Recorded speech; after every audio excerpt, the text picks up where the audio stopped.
Senhoras e senhores, sejam muito bem-vindos! Esse é o meu canal, eu sou o professor Tchê e estou aqui para resolver a prova de Química do Einstein de 2022 com vocês. E é aquela história, né, queridos? Se você gosta do conteúdo, se você quer dar um incentivo, já deixa o like aqui no vídeo, deixa um comentário bacana para incentivar, né, a produção desses conteúdos educacionais. Vamos lá, queridos? Sem grandes delongas. Vamos começar a resolução dessa prova do Einstein. Uma prova curta, então um vídeo curto também. Vamos lá. Nós estamos aqui com as questões da prova 1, a prova de conhecimentos gerais. E aí nós temos essa primeira questão. Vou dar uma ampliada nela só para você ler com um pouco mais de cuidado. Leia a tirinha.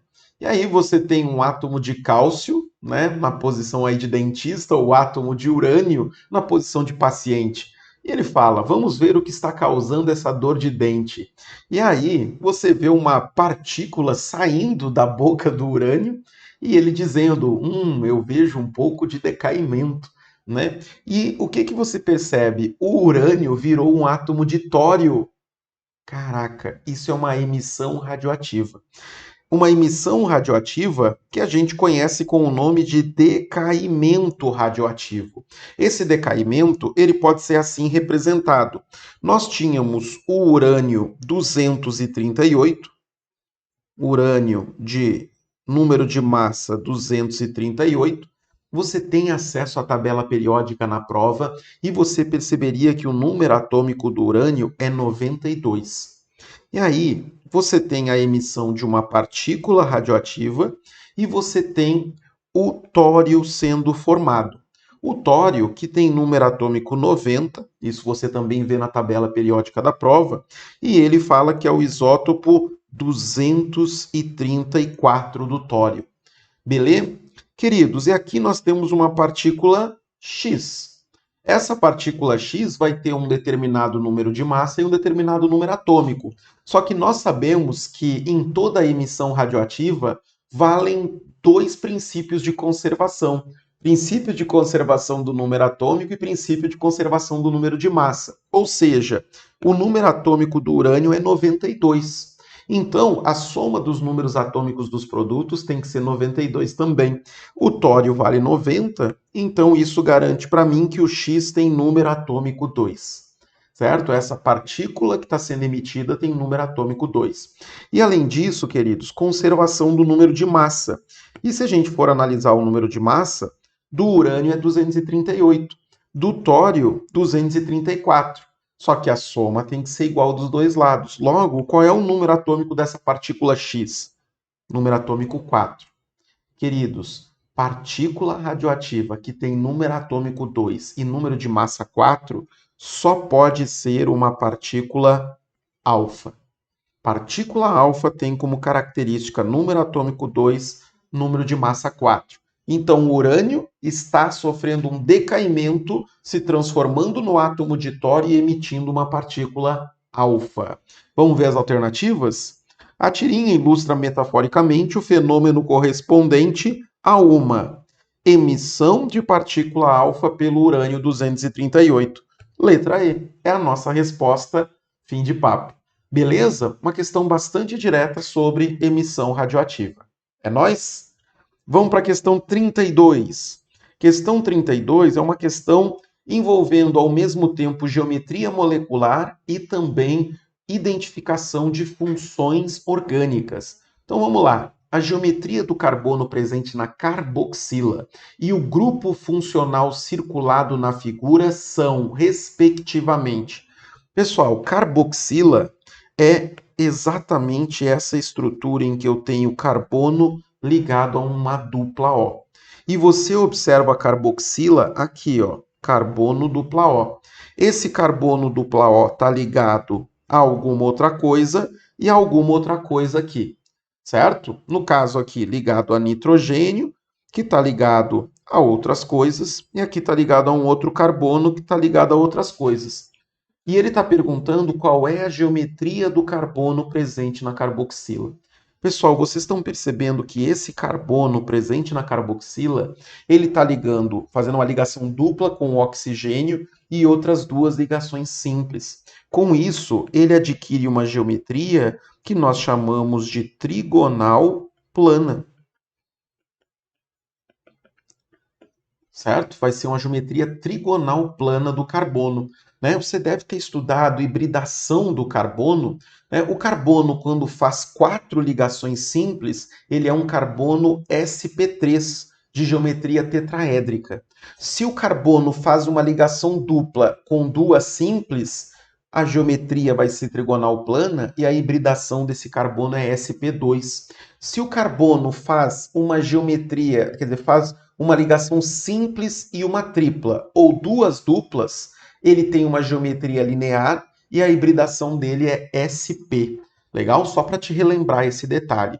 Então aqui é geometria trigonal plana. Esse é o primeiro ponto do problema. Com isso, perceba que você já elimina a letra A, você já elimina a letra D e letra E. Certo? As únicas que têm geometria trigonal plana, B e C. E aí, queridos, ele está pedindo para você o seguinte: o grupo funcional circulado na figura. O grupo funcional circulado na figura é tudo isso aqui. Você tem aqui um grupo dupla ONH. Então eu vou evidenciar aqui, ó, dupla O, e aí você tem nitrogênio ligado a hidrogênio e o nitrogênio ligado a outra coisa. Gente, quando você tem carbono ligado à dupla O, você tem a carboxila. Quando a carboxila é ligada diretamente a um átomo de nitrogênio, nós temos uma amida. Legal? Nós temos uma amida. A amina é quando você tem, por exemplo, temos uma amina aqui, NH2, certo? Nós temos aqui um grupo NH2 que não está ligado diretamente a uma carboxila, né? Não tem. Ele está ligado a um carbono que não faz parte da carboxila. Aí você tem uma amina. Amida é quando o nitrogênio está ligado diretamente à carboxila, aquele grupo C dupla O. Então, nós ficamos como resposta letra B de bola. Geometria trigonal plana e uma amida. Beleza? Próxima questão é a questão 33. Questão 33, que eu considero a mais difícil das questões que a gente vai fazer aqui. Vai nos dar um pouquinho de trabalho, tá bom? Mas vamos que vamos enfrentar. Mas vamos lá. Há um Becker, bom, vamos começar direitinho, né, lá do começo. Antocianinas são pigmentos presentes em muitas plantas e que apresentam colorações diferentes em função das concentrações de H+ e OH- nas soluções, conforme a tabela. E aí ele te dá o pH e fala da cor da antocianina. Então dá para se entender que ela é um indicador, né? Conforme a faixa de pH, vai mudando a cor da solução. Beleza, beleza. Há um Becker contendo 80 ml de solução de hidróxido de sódio, NaOH, e de concentração 10 a menos 1 mols por litro, e gotas de solução de antocianina, adiciona-se 140 ml de solução de ácido clorídrico. Vamos esperar um pouquinho? Em vez de continuar, vamos pensar nessa solução de NaOH.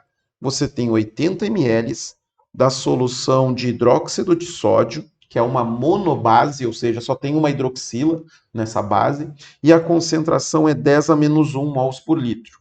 Beleza? Vamos trabalhar com ela. Concentração, vamos pegar aqui a solução de NaOH. Eu sei que a concentração dessa solução, vou chamar aqui de Mb, a concentração dessa base é de 10 a menos 1 mols por litro, 10 a menos 1 mols por litro, e o volume de base que você tem é um volume de 80 ml. Me permitam escrever 80 ml em litros. 80 ml é 8 vezes 10 a menos 2 litros, ou seja, 0,08 litros. Legal? Se eu sei a concentração de base e eu sei o volume de base, queridos, eu consigo descobrir uma informação importante: o número de mols de base. O número de mols de base que eu tenho nessa solução inicial. certo? Nessa solução inicial, então, número de mols de base vale concentração da base vezes o volume da base. Concentração da base, 10 a menos 1 mols por litro, vezes o volume da base, que são 8 vezes 10 a menos 2 litros. Portanto, queridos, o número de mols de base que eu tenho nessa primeira solução vai ser 8 vezes 10 a menos 3 mols. E aí você guarda essa informação. Certo? O número de mols de base é 8 vezes 10 a menos 3 mols. Suave? Suave. E aí, queridos, já indo para o resultado final, ele está perguntando, né, uma das primeiras perguntas dele é qual é a coloração dessa solução inicial? Porque nessa solução inicial você já colocou um pouquinho, né, algumas gotas de antocianina. Então, para eu saber sobre a cor inicial, eu preciso saber o pH dessa solução. E eu sei que a concentração de base é 10 a menos 1 mols por litro. Ou seja, essa também é a concentração de hidroxila dessa solução. A concentração de hidroxila é de 10 a menos 1 mols por litro. Queridos, eu sei que pOH é menos o log da concentração de hidroxila. É a definição de pOH. Então, se o pOH vale menos o log da concentração de hidroxila, vai ser menos o log de 10 a menos 1. Isso significa um pOH que vale 1. Beleza? Só que aqui tem uma outra coisa muito interessante. Gente, em soluções aquosas que estão a 25 graus Celsius, que a questão não deixou claro, mas ela deu o valor do kW da água. Vou colocar aqui em roxinho. O kW é 10 a menos 14. Então, isso me permite dizer que sempre que você tem uma solução em que o kW é 10 a menos 14, que a soma de pH mais pOH tem que dar 14.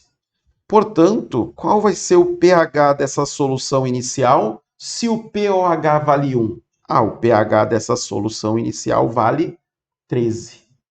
Então você já vai poder olhar para a tabela e dizer, se o pH é igual a 13, nós estamos nessa faixa, deixa eu apontar aqui para vocês, nessa faixa aqui, ó, de 12 a 14. Então qual vai ser a cor da solução inicial por conta da antocianina? Amarela. Certo? Então a solução inicial, ó, vou dar um zoom out aqui, então vai ser uma cor amarela. Então perceba que a questão já é mais rebuscada, né? Uma questão um pouquinho mais nervosinha. E aí eu já posso eliminar alternativas, né? Eu sei que a cor da solução inicial, ó, eu quero a coloração da solução inicial. Amarela, amarela. Já estou entre a letra B e a letra C. Você já corta a letra A. Letra A não tem jeito. Vermelha que não ia ser. Se a solução inicial é de hidróxido de sódio, que é uma base, não teria como o pH estar entre 1 e 2. Né? Lembra, solução ácida, pH menor que 7. Solução básica, pH maior do que 7. Né? Então a vermelha já não tinha nem condição de ser mesmo. Tá? Já estamos entre duas. Beleza? Só que agora, para finalizar a questão, o que eu preciso? Eu preciso agora pensar na outra solução, que é uma solução ácida. Então vai ter uma reação ácido-base aqui, que eu vou ter que levar em consideração. Então vou colocar em azulzinho aqui os dados do ácido. Vamos continuar lendo o enunciado agora? Então, você adicionou 140 ml de uma solução de ácido clorídrico, HCl, que é um monoácido também. De concentração, 5 vezes 10 a menos 2 mols por litro. Se eu sei o volume e sei a concentração, eu consigo descobrir o número de mols de ácido que eu tenho ali. Tchê, mas por que é importante o número de mols de ácido? Porque sabendo o número de mols de ácido e o número de mols de base, eu consigo descobrir se na reação a reação foi completa, tipo, eu consumi todo o ácido e toda a base, ou se tem excesso de ácido ou excesso de base. Isso vai influenciar o pH da solução final. Então, observa, eu disse que essa aqui era a mais complicadinha, né? Vou até dar mais espaço para a gente aqui, baixando a questão 34, e vamos fazer a mesma situação. Vamos pegar aqui HCl. Quero conversar sobre o HCl. E vou copiar as informações, né, os dados que o enunciado disse.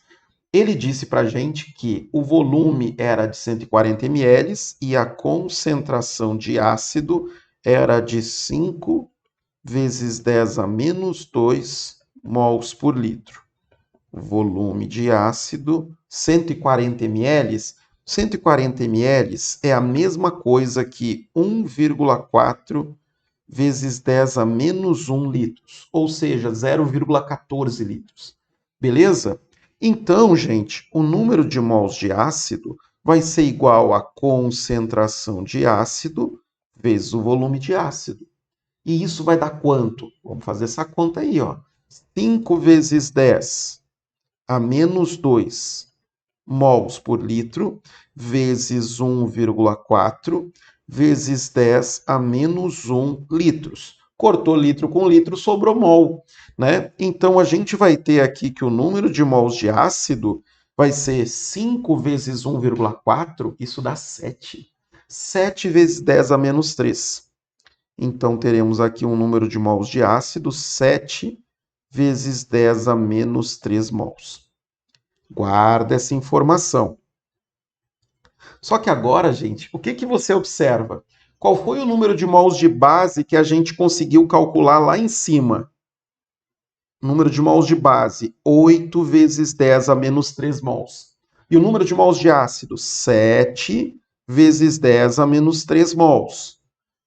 A reação que acontece aqui, cara, é uma reação ácido-base 1 para 1, já que eu tenho o ácido clorídrico, que é um monoácido, com o hidróxido de sódio, que é uma monobase. A proporção é 1 para 1. Então eu deveria ter quantidades iguais de ácido e base reagindo. Só que não tem. Tem mais base do que ácido. Se tem mais base do que ácido, no momento em que eu coloco eles em contato, vai reagir à quantidade máxima permitida em que eu tenha a proporção estequiométrica. Em outras palavras, o ácido vai ser o reagente limitante. Vai consumir todo o ácido, que são 7 vezes 10 a menos 3 mols, vai consumir 7 vezes 10 a menos 3 mols de base, então a gente vai ter um excesso de base. De quanto? 1 vezes 10 a menos 3 mols. Pegou essa ideia? Então tem um excesso de 1 vezes 10 a menos 3 mols de base. Legal? Então vamos para a situação final. Final do rolê. Final do rolê, já vou vir para cá, ó. Final. Você tem excesso de base. Você tem excesso de base. E qual é esse número de mols em excesso? Certo? Este C é número de mols em excesso. Vai ser 1 vezes 10 a menos 3 mols. Você entendeu o porquê, né? 1 vezes 10 a menos 3, porque 7 vezes 10 a menos 3 reagiram e ainda tinha 1 vezes 10 a menos 3 mols de base sobrando. Ok, então qual vai ser a concentração de base? A concentração de base que está sobrando vai ser, ó, vou colocar aqui assim, concentração de base, de NaOH, vai ser o número de mols de base em excesso, 1 vezes 10 a menos 3 mols, número de mols de base em excesso, dividido pelo volume. Mas cuidado, olha como essa questão é difícil. Cuidado, quando você misturou as duas soluções, o volume dessa solução final é a soma dos volumes. O volume de ácido e o volume de base. O volume de ácido era 140 ml. O volume de base, 80 ml. Então, quando eu somei aqui, vai dar quanto? Nós vamos ter aqui um volume de 220 ml. Então, 220 ml escrito na forma de litros, né? Vamos escrever aqui 0,22 litros. 0,22 litros. Precisar de mais espaço. 0,22 litros. E aí você vai fazer essa conta. Então, a concentração de base NaOH vai valer 1 dividido por 0,22. Você vai fazer essa conta, você vai ver que dá aproximadamente 4,5 vezes 10 a menos 3 mols por litro. Só que como essa é uma base forte, uma monobase, isso aqui é a própria concentração de hidroxila dessa solução final. Perceba a quantidade de informação que a gente já calculou. Olha como é uma questão diferente das duas primeiras. Legal? Então, muitas vezes no Einstein você vai encontrar, assim, muitas questões diretas, mas tem questão que vai te dar um trabalhinho, tá? Então, queridos, mas tinha um jeito mais malandro de resolver? Cara, você tem que fazer essa conta, não tem muito outro jeito. A gente já eliminou 3 alternativas aí, tá? Mas vamos lá, ó. Confere aqui comigo. Então, a concentração de hidroxila é essa. Eu vou tentar aqui agora descobrir o pOH. O pOH, por definição, é menos o log da concentração de hidroxila, como a gente lembrou ali em cima. Então, o pOH vai ser menos o log disso aqui, de 4,5 vezes 10 a menos 3. Então, além disso tudo, você vai ter que trabalhar propriedades de logaritmo aqui. Mas você lembra, quando você tem aqui um logaritmo do produto, porque isso aqui é um log de A vezes B. Log de A vezes B é log de A mais log de B. Então, o pOH, meus queridos, ele vai ser menos. Deixa esse sinal de menos lá fora para ele não te atrapalhar. Menos log de A vezes B. Isso é log de A. Isso é log de A mais o log de B. Certo? Então, em vez de ficar log do produto, vai ser a soma dos logs. Tranquilo, né? Tranquilo nem tanto, né? Mas vamos lá. Então, vai ser aqui menos.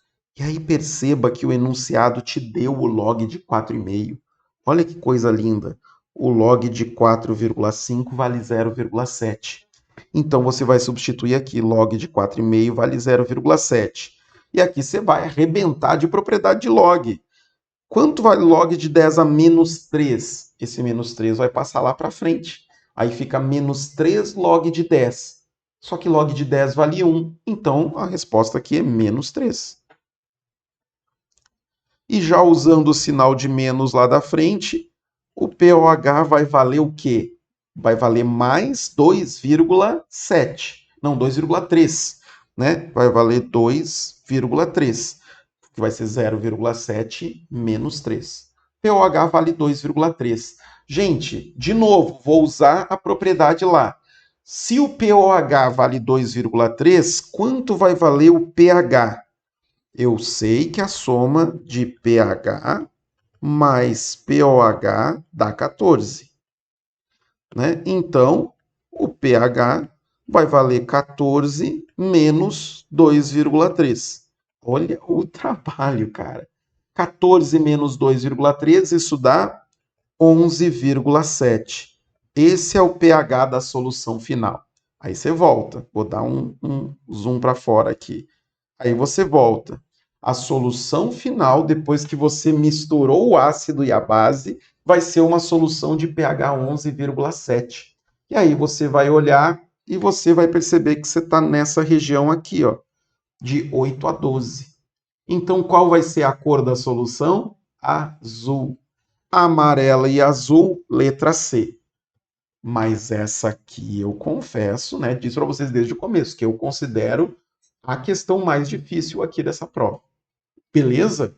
Mas ela te dá a oportunidade de relembrar várias coisas. Relembrar cálculo de pH, você interpretar bem a questão, você calcular número de mols a partir da concentração, você fazer mistura de soluções, né? Você lembrar que a soma dos volumes vai ser o volume final. Então tem bastante coisa aqui. Reação ácido-base, bastante coisa nessa questão. Questão 34, meus queridos. Vamos voltar aqui para o normalzinho. A questão 34 já é uma questão mais direta, mais imediata. Observa a figura. Você tem na figura CaO, vou dar um zoom aqui. Você tem na figura CaO, CO2 e CaCO3. E do outro lado também. Aí tem uma quantidade menor de CaO, uma quantidade maior de CaCO3, que são sólidos, e CO2. E ele está afirmando que as figuras 1 e 2 representam um equilíbrio. Então, é um equilíbrio químico. Se é um equilíbrio químico, você está vendo que você tem um gás, que é o gás carbônico, e você tem sólidos, que são CaO e CaCO3. E se você olhar para as alternativas, você quer preencher as lacunas. E aí a primeira lacuna se preenche com heterogêneo ou homogêneo. Queridos, esse equilíbrio aqui certamente vai ser um equilíbrio heterogêneo. Por quê? Porque você está vendo fases distintas. Você está vendo uma fase gasosa e fases sólidas, certo? Se você está vendo gás e sólidos, isso aqui é um sistema heterogêneo. Este é um equilíbrio heterogêneo. Ó, heterogêneo. Se é heterogêneo, já corta aqui o homogêneo. Letra C vai nessa, letra E vai nessa. É um equilíbrio heterogêneo. Tudo bem? Continua agora. Entre carbonato de cálcio, óxido de cálcio e dióxido de carbono. Nesse equilíbrio, verifica-se que a pressão parcial do gás, que aí é independe ou depende? Tá vendo as alternativas? Independe ou depende? Gente, se você contabilizar na figura quantos mols de CO2 ou quantas moléculas de CO2 você vê na figura 1? 1, 2, 3, 4, 5, 6, 7, 8, 9. Quando você olha para a figura 2, quantas moléculas de CO2 você vê ali? 1, 2, 3, 4, 5, 6, 7, 8, 9. Mudou a quantidade de CO2? Não. Embora no início tivesse muito CaO e pouco CaCO3, e no final pouco CaO e muito CaCO3, a quantidade de CO2 não se alterou. Então, a pressão parcial do gás independe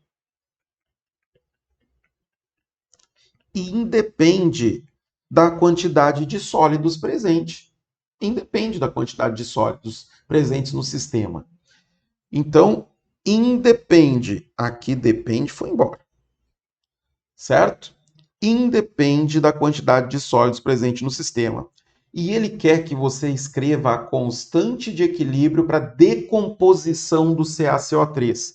Queridos, decomposição é quando você parte de um reagente, aqui no caso é o CaCO3 sólido, e você transforma ele nos seus produtos. CaO e, nesse caso aqui, CO2 gasoso. É disso aqui que ele está falando, só que é um processo reversível. Mas aqui vem uma pergunta, pessoal. Como é que eu vou escrever a constante de equilíbrio Kc para este equilíbrio? Lembra que é produto sobre reagente sem esquecer os expoentes. Então, produtos. Mas aí você lembra de outra coisa. Sólidos não entram na constante de equilíbrio. Sólidos não entram na constante de equilíbrio. Então você vai ficar com um Kc que vai ser simplesmente a concentração de CO2. Acabou, porque sólidos não fazem parte da constante de equilíbrio. Então, qual vai ser a nossa resposta? Sistema heterogêneo, a pressão de CO2 independe da quantidade de sólidos e o Kc é a própria concentração de CO2. Resposta, letra A. Acabou a questão 34. Mais direta, né? Para compensar a questão 33. E a questão 35 também é muito direta e interpretativa. Vamos lá, quando eu digo direta, não quer dizer fácil, simples, não. É só, não tem muita conta, não tem floreio, é identificar o que está acontecendo. O eugenol é um anestésico natural encontrado no cravo da Índia e pode ser utilizado por dentistas. Esse composto apresenta baixa solubilidade em água, mas é muito solúvel em etanol e em solventes orgânicos apolares. Gente, aqui tem uma coisa muito interessante, tá? Ele está dizendo que o eugenol ele apresenta baixa solubilidade em água. e é muito solúvel em etanol ou em solventes orgânicos apolares. Isso ocorre porque, apesar de poder fazer uma ponte de hidrogênio, ó, outra pista, apesar de poder fazer uma ponte de hidrogênio, aliás, esse termo ponte de hidrogênio é meio complicado, né? Mais bonito falar ligação de hidrogênio. Mas tudo bem. Isso ocorre porque, apesar de poder fazer uma ponte de hidrogênio, o eugenol apresenta, ó, a maior parte da molécula com forte caráter apolar. Beleza? De acordo com essas informações sobre o eugenol, ele quer que a gente olhe para a fórmula estrutural dos 5 compostos que foram apresentados e que a gente determine quem é o eugenol. Então, nós vamos nos basear nessas pistas que ele deu. O eugenol tem baixa solubilidade em água porque ele faz, apesar dele fazer ponte de hidrogênio, então ele faz ponte de hidrogênio. E como é que a gente identifica a ponte de hidrogênio? Quando eu tenho hidrogênio ligado a FON. Lembra disso? Hidrogênio ligado a flúor ou oxigênio ou nitrogênio. Tranquilo? E aí, ele diz que a maior parte da molécula tem forte caráter apolar. Então, quando você tem uma cadeia carbônica longa, essa parte é apolar. E quando você tem, né, realmente um polo, né, não tem outro jeito de falar, quando você tem um polo, quando você tem oxigênio, aí você tem uma parte polar da molécula. Mas quanto maior a cadeia carbônica, maior a parte apolar. Esse é o jogo. Então, vamos lá. Primeiro, a letra A. Queridos, na letra A, você já pode descartar esse composto. Por quê? Porque ele não faz ligação de hidrogênio. Não faz. Porque aqui você tem um C-O, aqui ó, você tem uma carboxila, C-O, você não tem hidrogênio ligado a FON. Você tem carbono ligado a oxigênio. Beleza? Você não tem hidrogênio ligado a flúor, oxigênio ou nitrogênio. Então, letra A, você já descarta, porque ele não faz ligação de hidrogênio. Letra B, aqui, esse hidrogênio faz ligação de hidrogênio. Ele está ligado ao oxigênio. Aqui, esse hidrogênio faz ligação de hidrogênio. Então, eu não descarto pelo motivo ligação de hidrogênio. Estou só nessa primeira pista por enquanto. Letra D. Aqui, opa, esse hidrogênio aqui, ó, faz ligação de hidrogênio porque ele está ligado ao oxigênio. Boa? Então, essas três, pelo critério ligação de hidrogênio, eu mantenho. Letra E, você elimina, porque não tem como fazer ligação de hidrogênio aqui, porque eu tenho simplesmente um composto totalmente apolar, constituído somente de carbonos e hidrogênios. Né? É um hidrocarboneto esse composto E. Então, já eliminei duas só pelo critério ligação de hidrogênio. Agora, eu tenho que satisfazer a segunda parte. A maior parte da molécula tem um forte caráter apolar. Então, aquilo que é mais interessante para a gente é perceber que, embora tenha uma ligação de hidrogênio, eu tenho uma cadeia carbônica longa. Então, você consegue perceber isso no composto da letra D. No composto da letra B de bola, eu só tenho 2 carbonos na cadeia. O da carboxila e né, o da carboxila e o carbono que está ali do lado. Aqui também você tem uma cadeia carbônica extremamente curta, certo? Agora, quando você pensa nesse composto da letra D, você está vendo aqui uma região de forte caráter apolar, que é toda essa parte aqui, longona. Então, embora ela tenha uma parte polar, a parte apolar dela é extremamente longa. Então, fecha com o que o enunciado está pedindo. Faz ligação de hidrogênio, mas tem uma maior parte da molécula com forte caráter apolar. Então, nossa resposta fica alternativa da letra D. Então, é uma questão mais de interpretação e eliminando mesmo, observando as moléculas. Boa! Isso encerra a parte da prova 1, né? Prova de questões objetivas. Agora, para fechar o nosso vídeo, nós já vamos aproveitar e fazer a questão de química que apareceu na prova 2. Também é uma questão um pouco mais trabalhosa, mas aí, prova 2, provas de conhecimentos específicos, ela vai dar uma apertadinha maior mesmo. tá bom? Então vamos lá. Vamos olhar essa questão, que é a questão 2, agora estando na prova de número 2. Vai lá. Nital é uma mistura de ácido nítrico e etanol, utilizada em análises metalúrgicas. Uma solução de nital a 10% de HNO3 pode ser empregada em ataques microscópicos de ação profunda para tornar visíveis constituintes especiais da estrutura cristalina em aços e ferros. Interessante. A preparação de 100 ml de nital. Opa, vamos anotar isso aqui. A preparação de 100 ml de nital é feita misturando-se 10 ml de HNO3, que tem uma concentração de 65% massa por massa e uma densidade de 1,4 gramas por ml. Beleza. E ele mistura isso com 90 ml de etanol puro. E ele diz a densidade do etanol, que é de 0,8 gramas por ml.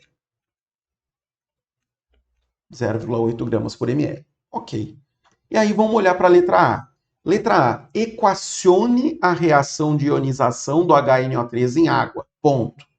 Calcule o número de oxidação do nitrogênio na molécula de HNO3. Queridos, quando você está diante de uma questão dissertativa, preste muita atenção nos verbos de comando. Então, os verbos aqui são equacione e calcule. Eu tenho que fazer essas duas coisas. A minha resposta só será completa se eu tiver as duas coisas. Mas percebe que a letra A não tem nada a ver com o estudo das soluções. É um conhecimento prévio que a gente vai precisar estabelecer. Então, letra A, eu quero equacionar a ionização do HNO3, que é o ácido nítrico, na água. Então, essa reação é ácido nítrico, HNO3 em solução aquosa. Eu vou dizer que ele reage com a água e aí vai estabelecer uma reação reversível, as ionizações são reversíveis, formando o cátion hidrônio H3O+, em solução aquosa, mais o nitrato, que é o NO3- em solução aquosa. Boa? Outro jeito mais simples que você poderia usar para fazer essa mesma representação, tá? Então é uma segunda resposta, seria você simplesmente escrever HNO3 em solução aquosa. Aí você também coloca, né, o símbolo de reversibilidade, liberando H+ em solução aquosa, mais NO3- em solução aquosa. Eu acredito que a prova do Einstein te bonificaria, né, pontuaria você pelas duas formas. A primeira forma é uma forma mais moderna de representar, já levando em consideração a formação dos cátions hidrônio, beleza? Mas a segunda é mais simplificada, só que ela é possível também de ser entendida como uma representação correta. Então, equacionamos. Agora, calcule o número de oxidação do nitrogênio na molécula de HNO3. Eu não sei vocês, queridos, mas quando a gente tem essa coisa de calcular NOx do átomo central, um jeito muito bacaninha de fazer, o pessoal chama de regra do chiqueirinho, né? Vou pegar HNO3. E aí nós vamos fazer uma grade aqui que vai nos ajudar a fazer as contas. Então essa grade vai ter duas linhas aqui, uma linhazinha aqui, outra linhazinha aqui. Beleza. E aí você vai também traçar aqui uma separação entre os elementos.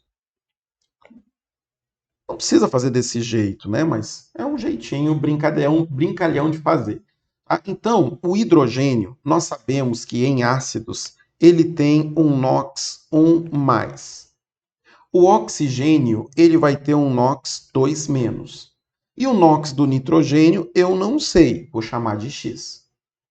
E aí, na segunda linha, você contabiliza, né, a soma dos NOx. levando em consideração quantos átomos eu tenho de cada elemento. Por exemplo, do hidrogênio, tem um átomo. É um hidrogênio vezes o NOx 1+. Então fica 1+ mesmo aqui no final. Oxigênio, cada oxigênio tem um NOx 2-. Mas como são 3 oxigênios, vai ser 3 vezes 2-. Por isso eu vou escrever aqui 6-. Como é um nitrogênio, vai ser X vezes 1. Então fica X aqui. E eu sei que numa molécula a soma dos NOx tem que dar 0. Então 1 mais X menos 6 tem que dar 0. Logo, nós chegamos à conclusão de que X vai ser igual a 5+. Pronto. Esse é o NOx do nitrogênio. E aí você vai escrever, o NOx do nitrogênio no HNO3 é 5+. Acabou. Então, letra A foi. Mas a letra B é o que vai nos dar um pouquinho de trabalho. Que tem conta, né? Tendo conta já dá trabalho. Calcule a quantidade de matéria em mols. Ele quer saber quantos mols de HNO3 tem em 1,5 litro dessa solução. Eu quero saber quantos mols de HNO3 eu tenho em 1,5 litro da solução. Volta aqui no que eu já escrevi, certo? Eu vou até trazer esse cara aqui para baixo, ó, porque ele é o que vai nos interessar para terminar de resolver a questão. Então, vou só fazer essa malandragenzinha aqui, ó, pá. E aí jogo a letra A toda ali para cima. A letra A não tem nada a ver com isso. Beleza? Só por uma questão de organização mesmo. Fechou?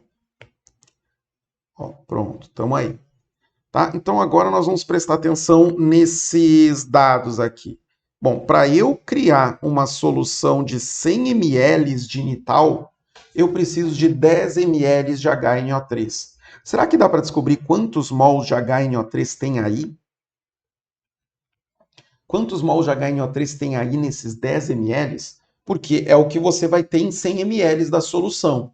Se eu descobrir quantos mols de HNO3 tem em 100 ml da solução, eu só faço uma proporção, uma regrinha de 3 para descobrir quanto tem em 1.500 ml. Pô, e dá para descobrir, hein? Vem comigo aqui. Eu tenho 10 ml da solução e eu sei a densidade. Se eu sei densidade e volume, não tem como eu saber a massa? Claro, meus queridos, claro que sim. Eu sei que densidade é massa sobre volume, então para eu descobrir a massa da solução, basta eu fazer densidade vezes volume. Então a densidade é de 1,4 gramas por ml, vezes o volume, que é um volume de 10 ml. Tranquilo? Estou pegando só a solução de HNO3 e querendo descobrir quanto eu tenho de HNO3 nos 100 ml de nital. Então, a massa de HNO3 vai ser calculada aqui. A massa da solução, né? A massa da solução vai ser de 14 gramas. 1,4 vezes 10. A massa de 14 gramas. Mas, gente, esse 65% de HNO3 em massa, né? M por M quer dizer em massa. Isso quer dizer o quê? Olha, se 14 gramas correspondem a 100% da massa, então a massa de HNO3, que eu vou chamar de M1, massa absoluto, corresponde a 65%. É isso que eu estou querendo dizer. Então dá para descobrir qual é a massa realmente de HNO3. Que é a massa de soluto. A massa de soluto vai ser igual a 65 sobre 100 vezes 14. Pessoal, 65 vezes 100, 0,65 vezes 14, isso dá 9,1 gramas de HNO3. Boa? E aí, queridos, isso aqui é um negócio lindo da gente ter descoberto. O que eu estou dizendo para você? Em 100 ml de nital, tem 9,1 gramas de HNO3. Em 100 ml da solução de nital, tem 9,1 gramas de HNO3. Ah, queridos, se eu sei que em 100 ml da solução de nital tem 9,1 gramas de HNO3, eu quero saber em 1,5 litros, ou seja, em 1.500 ml dessa solução, qual é a massa de HNO3 que eu tenho? Que eu vou chamar de M1 de novo, certo? Ou vamos chamar massa de HNO3, para ficar bem claro. Massa de HNO3. Beleza? Só para ficar bem claro. E aí você vai fazer essa regrinha de 3 aqui. Se em 100 ml da solução eu tenho 9,1 gramas de HNO3, em 1.500 ml que massa eu terei? Aqui dá para fazer uns corta-corta, né, queridos? Olha aqui, dá-lhe chance, chance, chance, chance. Nós vamos ter 15 vezes 9,1. Né? Vai ficar 15 vezes 9,1, vai ser a massa de HNO3. Então, vou escrever aqui, a massa de HNO3 vai ser 15 vezes 9,1.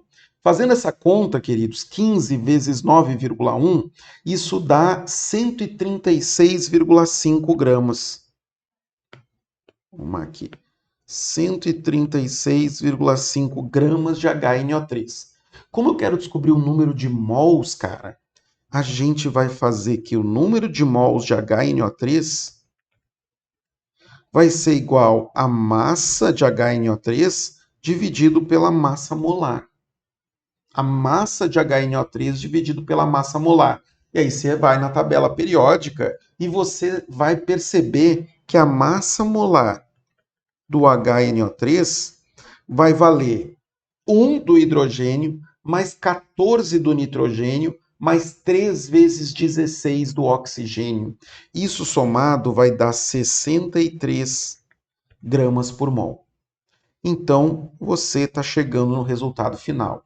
Você vai pegar a massa de HNO3 que você descobriu, 136,5 gramas, e você vai dividir pela massa molar, que é de 63 gramas por mol. E a sua resposta vai dar em mols. Então, o número de mols de HNO3 vai ser dado por essa conta, 136,5 dividido por 63. E isso vai totalizar cerca de 2,17 mols.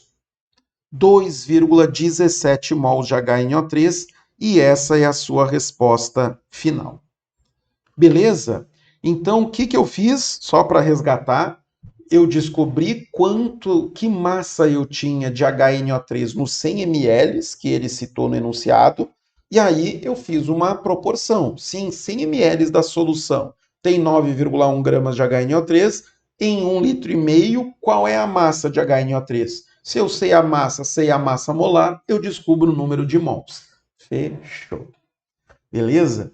Queridos, espero que vocês tenham gostado de mais essa resolução, que tenha te ajudado na revisão, na correção. E, cara, dá uma força, certo? Esses conteúdos aqui eu estou fazendo de coração e eu espero que você deixe aí a sua forma de retribuição com o seu like, né? Com compartilhar com colegas vestibulandos, com deixar um comentário bacana aí, né? Do quanto essas resoluções estão ajudando e dando até sugestões de outras resoluções que a gente possa fazer, tá bom? Queridos, até a próxima. Beijos e abraços. Valeu, falou!